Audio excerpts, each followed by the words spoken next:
some you lose some.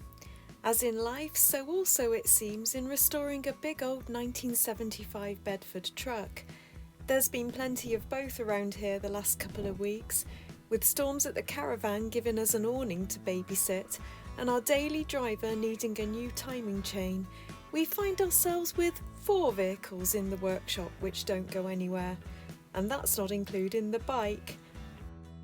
But fear not, for we plough on, rust-proofing our precious paintwork against the fickle Cornish weather. Every little nook and cranny. And cleaning up the cab windows, we're chipping away at all the jobs which inch us ever closer to getting the restoration finished so we can eventually get this thing running and get us one step closer to having this old girl transformed into, you guessed it, the off-grid rolling home on wheels of our dreams. We are Lisa and Tim, and this is us attempting to build the world's greatest motorhome on the world's smallest budget.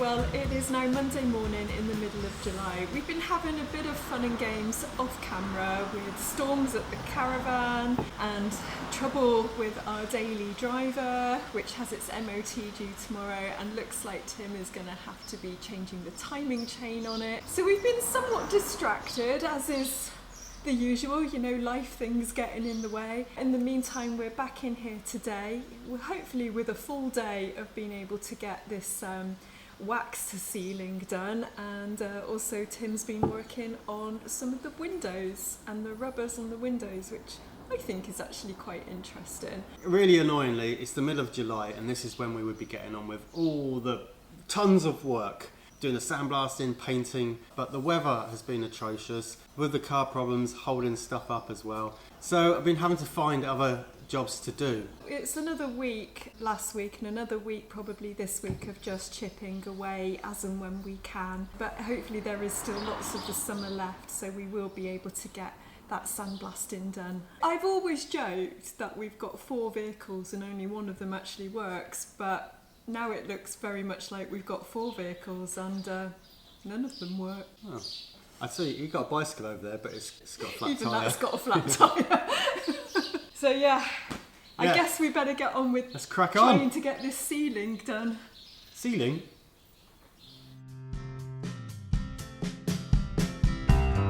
Right, as the weather is so terrible, I found another job that I think I can do at the moment, and that is we're going to wax oil some of our stuff that we've already painted.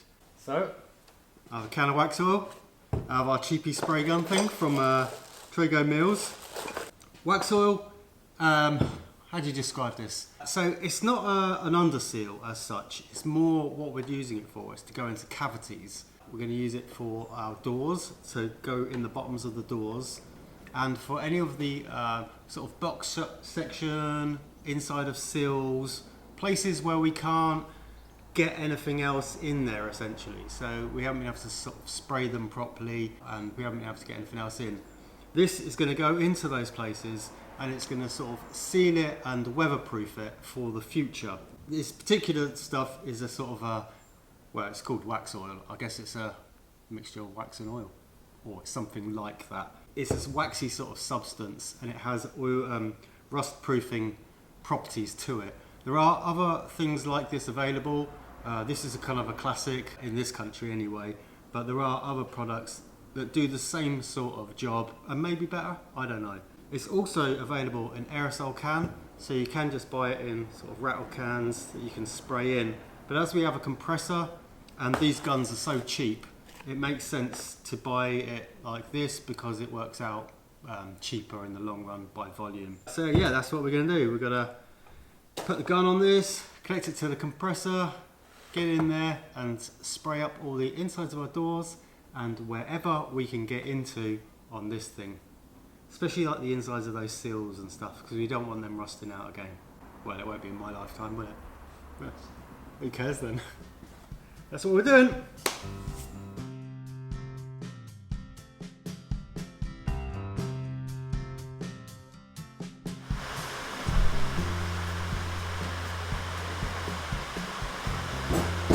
Well, sometimes even the simplest tasks are the hardest one, and in this instance the first barrier, it seemed, was getting the cap off. With that barrier smashed, Tim discovered that the wax oil had, in the extreme fluctuating temperatures of the workshop, turned from liquid to solid. At the moment, it looks like lard. You know, like when you get olive oil and it goes all like solid, or like milky and hard and it's cold. So I need to be able to spray it. Which meant spending an hour or two and several boiled kettles of water attempting to melt it back into a sprayable state. Now for a cup of tea.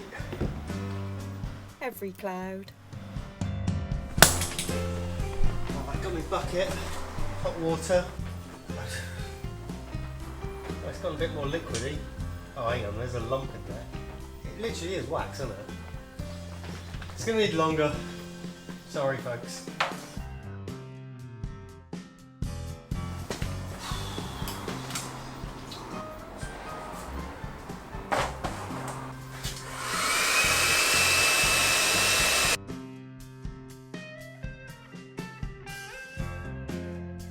Maybe I should have read the instructions first.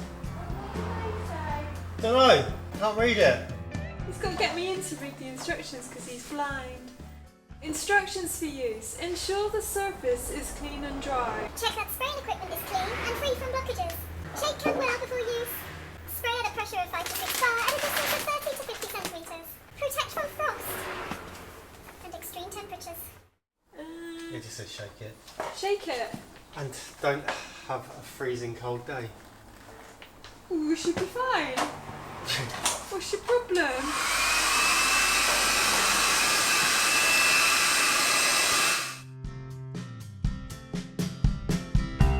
Hang on a minute. If this is solidifying at normal room temperature, and it's been at room temperature, and we have to heat it up to get it to go liquid, as soon as we start spraying it, or it goes through that little nozzle thing, it's going to cool down. If this isn't liquid at room temperature, there's no chance we're going to spray it, is there? What's happened is it's gotten really cold and it's solidified, but it's never been warm enough to desolidify, because once wax is wax, it's wax. Because like when you spray it onto the vehicle, it's got to stay solid, doesn't it? Yeah. Do you ever wonder, like while you're watching this, like how two idiots such as us has like gotten as far as we've gotten? I do. I'm going to get my cup of tea. Not the floor, the can. When you heat it right up, you see on the top, it's just gone running and clear. That's what we're aiming for. Inside the whole can. Inside the whole can. That's what it should be like. And because you didn't protect it from frost. Oh, now it's bubbling. That's too hot. I boiled it. Give it a shake. It's spilled out everywhere. Oh, it's hot.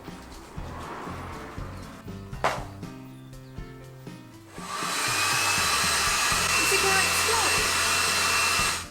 So you definitely shouldn't do what we did. You shouldn't be heating it up. I think putting it in some a tub of hot water or warm water would be okay. Oh, this whole gun is just rubbish. Tube's too long. It's a disaster. Well, let's just have a little try play. This could just blow the nozzle thing off the end, I don't know.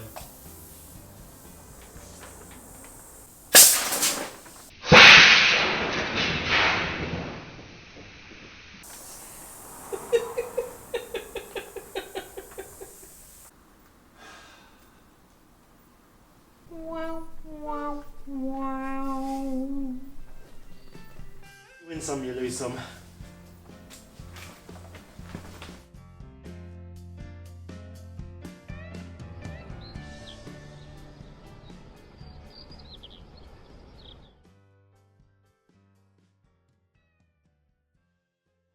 Yeah, so I've been working on some of the parts that go inside the doors, and that included cleaning up all the mechanisms and everything. And one of the bits was redoing all the quarter windows. One of the bits about them was the rubber seals that go around them. This isn't an easy part to replace, and they were quite sad looking and really brittle, hard, grubby, cracked in places. And with a bit of work, I've managed to get them like really good condition. I mean, they're really nice now. And after the success of those, I thought our little window rubbers, we got these ones that go around the little windows that are at the back. We've got the front windscreen and the back window, which we might be using temporarily. It would be really good to sort these out. When we took them out, I thought they were absolutely rubbish. We had to replace them, but it's finding quite difficult to get replacements of these. I can get the rubber profile, but they're quite tight bends to make new ones. So I thought, I'll try cleaning one up. It's come out brilliant. It's amazing. I was just using all different kind of products on them, scraping off paint and cleaning them up, and really surprised at how well they're coming up. Mostly what I was using was our degreaser, which removes silicone and stuff. And I've been just using it on a rag, wiping it over, and it almost melts the surface. And just sort of gradually going over it many times, I think it's removing a really dirty, dry surface off the rubber. And it's coming up really nice. Now then, I've been putting on some silicone spray to sort of re-moisturise them. We might be able to save window rubbers this way. That could save us a lot of money and a lot of pain, and actually have some things that fit better. Of course, the other thing is to actually see if they're pliable enough to be able to reinsert back into the truck. And although they feel good, they might still not have enough bend in them to go in without breaking. But we'll give it a go. These are definitely cleaning up way better than I thought they would do, and turning something pretty bad looking into like almost brand new. So yeah, that's one of the things I've been doing. This stuff seems to work pretty good. I don't think it's designed for this, but yeah, if you've got like some really dried out, knackered window rubbers, give it a go.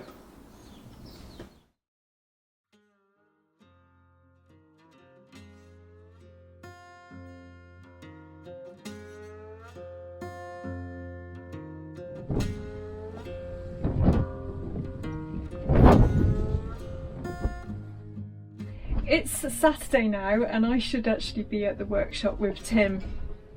But the reason I'm at the caravan now is that I'm actually awning sitting. Now, it's always windy up here. We actually live on the highest point of the coast along this bay in southeast Cornwall. It is affectionately known as Hurricane Hill in these parts.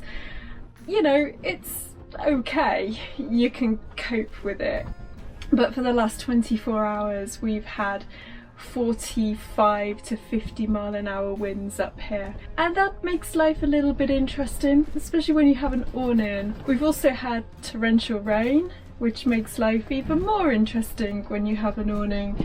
The only one of us who isn't bothered by this is our little cat Elsie. She just doesn't seem to worry about it at all. Do you, Elsie? Elsie? Elsie? Elsie? Elsie? Can we say hello?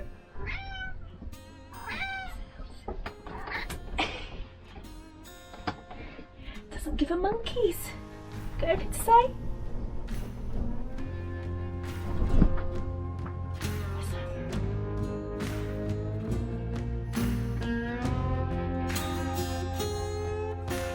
Right, so our first attempt at trying to put the, what is it called, wax oil, didn't work very well, as you've probably just seen. I think that spending £6 on a gun from Trago Mills wasn't a very good idea, so we've just ordered another one, and we've upped our budget to £12. Let's see if this one works a little bit better. Bring the gun, hammer tea. Having learned some valuable lessons from our previous failed attempt, we patiently let the can of wax oil sit in hot water for a good long time to allow the wax to fully liquefy. Fingers crossed. Not only did we not put a blowtorch on it, we even remembered to mask up properly and everything. Oh, compressor comes on. Working.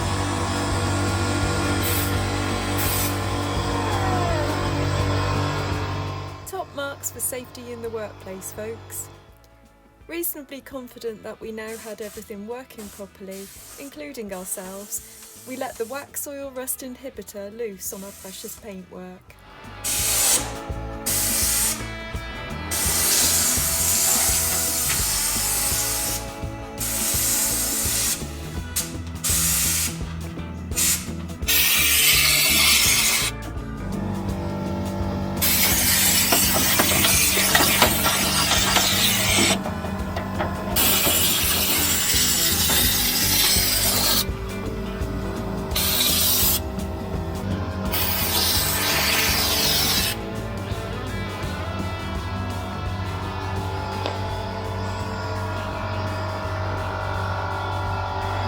Cool.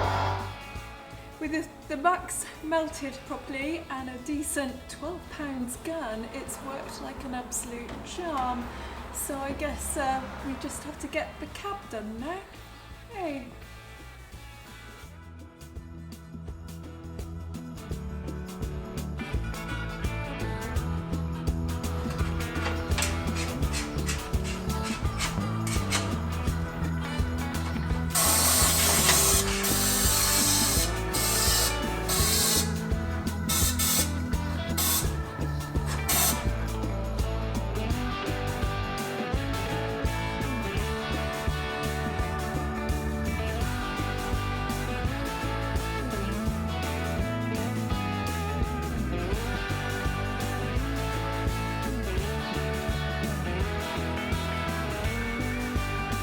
Every little nook and cranny.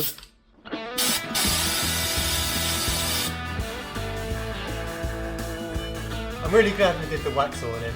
It was something I've been meaning to do and I put it off, I don't know why. But after doing all the cab, sandblasting it, spraying it, there was a lot of dry spray in some of those little areas. So to be able to put that stuff in and kind of know that it's a bit more sealed, weather tight is really good. And it was really easy to do actually. Once we'd heated up the liquid in the water, it came out really easy. It's really quick, just like. So yeah, if you're doing that on a van or car or whatever, it's pretty straightforward, and hopefully it will make it protect it for a few more years. When we've got water coming up to here, you know, about 2 meters deep, we'll know that we've got nice cavities that won't rust. Oh no, if you're in the desert, it's all the sand going to stick to the wax. Ah, it doesn't matter. It's cool.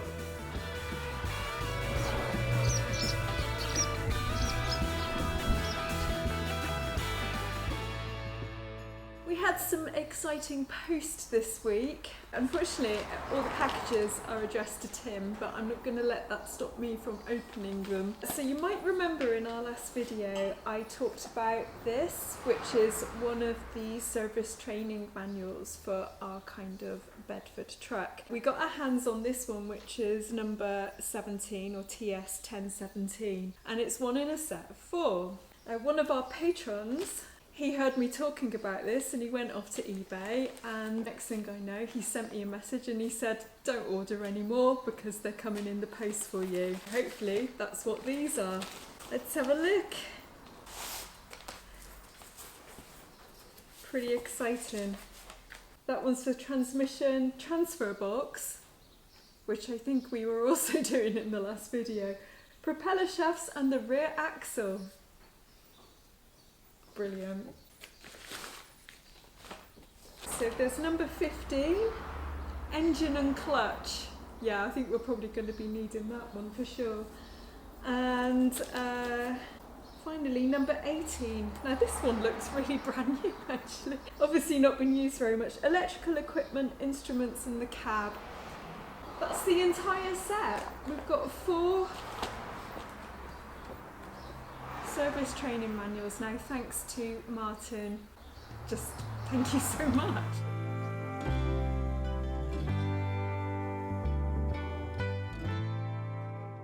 We also got sent another parcel from one of our other patrons, and this is from Nick, who again got in touch with me and said, I've got this stuff, might it be useful to you? And we said, yeah, that'd be brilliant. And Nick has very generously posted this all onto us. And this is a load of gasket material, I believe. Thanks massively, Nick. Tim's over there, like jumping up and down. He's so excited. Oh, yeah, I am. That's amazing. Do you know what I was using before this? I actually got some. I think I've got them up there. I actually got some cork floor tiles to try and make the gasket for the pan on the rear differential, and this is the proper stuff. I suppose if you're a bit short-sighted, you could mistake it. Yeah, but that is so much more flexible, and this just would break apart. That is going to be really handy, and will become part of our permanent toolkit, I think.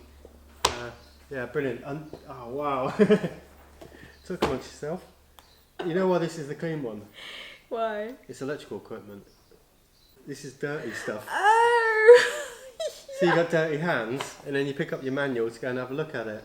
But when you're working on the electrics, you always have clean hands, don't you? Electrician, you ever seen a dirty electrician? Oh, that's brilliant. Look at that Hawaiian diagrams. Wow! That's really, really lovely. And going to be really helpful. Right, well, we hope you enjoyed that sort of funny little video that we've just shown you. It's been a little bit of an odd week again, I suppose, but it seems like every week is odd, so we're just getting used to it. All the little bits that we've been doing is like just adding up to a whole, I suppose. So doing all the wax sealing, eventually managed to get that successfully completed. And obviously Tim's been working on the windows and the rubber seals, which I think is an enormous success actually. Fingers crossed, if that has worked on all the rubber seals, it's saved us a lot of money and a lot of having to go off and research and find the right things and make them and fit them. So that's really good. So although it's slower than we'd like to in the middle of summer, it is often the way. We're just kind of rolling with it, I suppose, and yeah, looking forward to hopefully what's going to come next after Tim has, fingers all crossed, successfully fixed our poorly Mini. Maybe this is a good thing really, because there comes a time in every restoration when all the sexy bits are out of the way, you've done all the kind of like cool things, and you have a lot of fiddly little bits and pieces. And essentially what we've done is drawn some of them forward in the project. We haven't been able to get on with some of the bigger bits and the sandblasting we still need to do. But I've been going around the little things that you put off that are essential to the project. You have to do these things. They always tend to get left till the end. And hopefully this will just mean that when we do start reassembling it, we have more of the bits we need to get it done as we do it. So none of it's wasted time, it's all good, everything needs to be doing. We are getting on with quite a bit more than we're able to film really, because there's little bits here, little bits there. I should be working on the Mini today, but we're waiting on one part that didn't turn up. Waiting on bits hold you up. Whether it's for the big Bedford or for your little Mini, we're always waiting for bits to turn up in the post, it seems. Well, we hope you enjoyed that. Thank you so much for watching and supporting as always. Thank you very much. Yeah, I just want to say a huge special thanks to our patrons as always, and in particular to Martin and Nick for sending us those things in the post, which we really appreciate. So very much. Thank you guys. very much. If you want to become a patron, there is a link to that. If not, maybe just give us a like, give us a comment, subscribe if you haven't subscribed. That would really help us to grow this channel, which we would really like to do. Otherwise, we'll see you next time, I guess. Hopefully with some sandblasting. Oh, yeah. We know how much we all love that. I just want to get it out of the way and done. Anyway, till next time. See you later. See you next time. Bye.